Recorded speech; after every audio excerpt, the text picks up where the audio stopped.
Good morning बच्चों, political science classes में आपका स्वागत है। हम पढ़ रहे हैं क्लास 9th की सामाजिक विज्ञान, जिसमें संविधान निर्माण के बारे में हम पढ़ रहे हैं। पिछली वीडियो में हमने देखा कि हमें संविधान की आवश्यकता क्यों है, संविधान सभा क्या है, संविधान सभा की मांग किस तरह से की गई। आज की इस वीडियो में हम पढ़ेंगे संविधान सभा का गठन। तो सबसे पहले हम देखते हैं संविधान सभा का गठन है वो कैबिनेट मिशन योजना के आधार पर किया गया था। कैबिनेट मिशन योजना की मुख्य विशेषताएं हम देखेंगे। तो इसकी पहली विशेषता है कि कैबिनेट मिशन योजना में संविधान सभा के कुल सदस्य संख्या का निर्धारण किया गया और संविधान सभा की कुल सदस्य संख्या निर्धारित की गई 389। इनमें से 296 सदस्य ब्रिटिश भारत के होंगे और 93 सदस्य हैं वो देसी रियासतों से लिए जाएंगे। जो ये 296 सदस्य हैं इनमें भी 292 सदस्य हैं वो 11 प्रमुख गवर्नरों के प्रांतों से निर्वाचित होंगे और 4 सदस्य हैं वो चीफ कमिश्नरी क्षेत्रों से निर्वाचित होंगे। इस तरह से 296 सदस्य ब्रिटिश भारतीय प्रांतों से होंगे, 93 सदस्य देसी रियासतों से होंगे। अब इसकी दूसरी विशेषता है कि इन सदस्यों के बीच सीटों का आवंटन है वो किस आधार पर किया गया है, जनसंख्या के आधार पर किया गया है कि प्रति 10 लाख की जनसंख्या पर एक प्रतिनिधि चुना जाएगा। तो जनसंख्या के आधार पर इनमें सीटों का आवंटन किया गया है। और तीसरा था कि इनमें सीटों का जो निर्धारण किया गया है वो 3 समुदायों में किया गया कि ब्रिटिश भारतीय प्रांतों में जो सीटों का निर्धारण किया गया है ये 3 समुदायों में किया गया, एक मुस्लिम, दूसरा सिख और तीसरा सामान्य समुदाय। अब अगली विशेषता इसकी है कि प्रत्येक समुदाय के प्रतिनिधि का चुनाव है वो वहाँ की प्रांतीय असेंबली में उस समुदाय के सदस्यों के द्वारा किया जाएगा।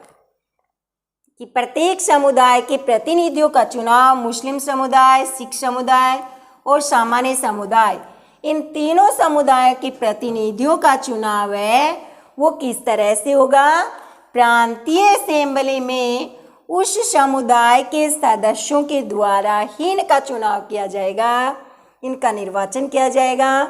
और वो किस आधार पर होगा, एकल संक्रमणीय मत पद्धति व समानुपातिक प्रतिनिधित्व के आधार पर इनका निर्वाचन किया जाएगा। और अगली विशेषता है कि देसी रियासतों के प्रतिनिधियों का चयन है वो रियासतों के प्रमुखों के द्वारा किया जाएगा। इस तरह से ये कैबिनेट मिशन योजना की मुख्य विशेषताएं थी जिनके आधार पर संविधान सभा का गठन किया गया। अब संविधान सभा को आंशिक रूप से निर्वाचित और आंशिक नामांकित सदस्य इसमें शामिल थे कि 296 ब्रिटिश भारतीय प्रांतों के जो सदस्य थे इनका तो क्या किया गया, निर्वाचन किया गया। और जो 93 देसी रियासतों के सदस्य थे इनको मनोनीत किया गया वहाँ के प्रमुखों के द्वारा। इस तरह से इसे हम आंशिक रूप से निर्वाचित और आंशिक रूप से मनोनीत भी कह सकते हैं कि संविधान सभा में 2 तरह के सदस्य थे, एक निर्वाचित सदस्य थे और एक मनोनीत सदस्य थे। निर्वाचित सदस्य ब्रिटिश भारतीय प्रांतों के थे और मनोनीत सदस्य देसी रियासतों वाले थे। अब हम देखते हैं कि संविधान सभा के चुनाव होते हैं। जुलाई 1946 में संविधान सभा के चुनाव हुए जिसमें चुनाव के पश्चात जो परिणाम निकला उसमें 208 सदस्य हैं वो भारतीय राष्ट्रीय कांग्रेस के थे और 73 सदस्य मुस्लिम लीग के आए और 15 सदस्य अन्य दलों के स्वतंत्र और छोटे समूह के थे। तो इस तरह से चुनाव के परिणाम है उनमें 208 सीटें कांग्रेस ने प्राप्त की, 73 मुस्लिम लीग ने और 15 अन्यों के द्वारा प्राप्त की गई। तो संविधान सभा का चुनाव है वो हालांकि प्रत्यक्ष रूप से नहीं किया गया कि संविधान सभा का चुनाव है वो अप्रत्यक्ष रूप से प्रांतीय विधानसभाओं के सदस्यों के द्वारा किया गया था, लेकिन फिर भी इसमें प्रत्येक समुदाय का प्रतिनिधित्व था। हिंदू, मुस्लिम, सिख, ईसाई, आंग्ल भारतीय, यहाँ तक कि महिलाओं का भी इसमें प्रतिनिधित्व था।